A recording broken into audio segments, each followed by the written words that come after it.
وكذبوا بآياتنا كذابا বা এখানে টান কেন হচ্ছে বিকজ আয়াতের শেষে আলিফ হরফের ডান পাশে দুই জবর আছে। দুই জবর থাকিলে জবর বাদ দিয়ে আরেক জবর টানিয়া পড়তে হয়। নাম কি?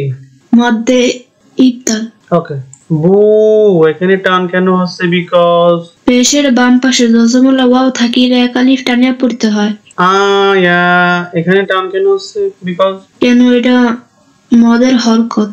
মদের হরকত কাকে বলে? খারাজের উল্টা পেশকে মদের হরকত বলে। মদের হরকত কয় টানে পড়তে হয়? মদের হরকত এক আলিফ টানিয়া পড়তে হয়। ওকে।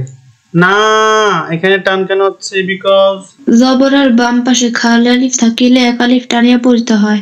ওকে। وكل شيء أحصيناه كتابا